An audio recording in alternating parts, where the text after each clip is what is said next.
Magpalang araw po sa ating lahat. Ako nga po pala si Andrea Jan Agner at welcome po sa aking 365 Daily Devotion ni Pastor Russell Ocampo Seminar Edition. At ngayong araw po ay August 3, 2025 at ang topic po natin ngayong araw ay Predestination, Arminianism versus Calvinism, and paano mag-aral ng theology. And yung scripture po natin ngayong araw is Ephesians chapter 1 verse 4 to 5, and yung concept po natin, sabi po dito na Arminianism holds that predestination is based on God's foreknowledge of who would freely choose to believe in Christ. It emphasizes human free will, conditional election, and the possibility of falling away.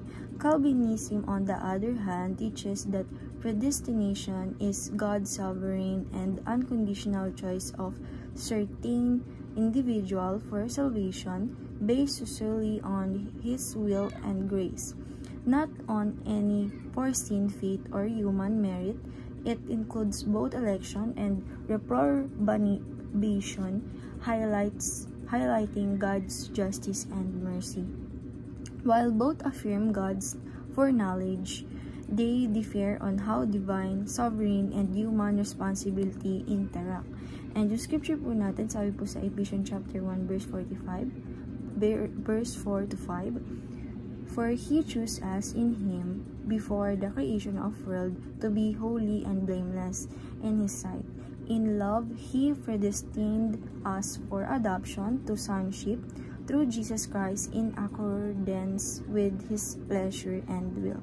Sa Tagalog po, ayon sa pagkapili niya sa atin sa Kanya bago itinatag ang sanlibutan upang tayo'y maging banal at walang dungis sa harapan niya sa pag-ibig. Tayo'y itinalaga sa pagkukupkup upang maging Kanyang mga anak sa pamamagitan ni Hesus Kristo ayon sa kabutihan ng Kanyang kalooban. And yung teaching number 1 po natin ay sabi dito, how to study theology. And yung first po is, study theology with humanity. Sabi po dito na tayo po ay mag-aral ng theology or yung theology po kasi ibig sabihin na mag-aral tayo about God and dun sa mga katotohanan na pagkakilala sa Kanya. Na dapat mag-aral tayo with humbleness sa ating puso, humility, and huwag tayong mag-acting na like we know na alam natin yung lahat. And teaching number 2, study theology alongside fellow believers. Sabi po dito na mag-aral tayo ng theology na dapat na may kasama tayong mga fellow believers na para sabay-sabay tayong mag-grow and mag-encourage sa bawat isa. And teaching number 3, study theology viewing the Bible as supreme.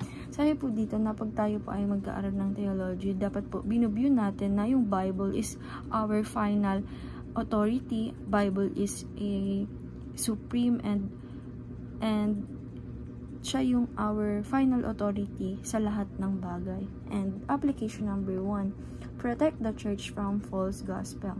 Sabi po dito na i-apply po natin sa life natin or sa sarili natin na yung mga church po na sinasalihan natin ay dapat ilayo natin to sa mga bagay na mga maling teachings na binibigay, mali yung mga gospel yan. And application number 2, promote unity despite theological differences.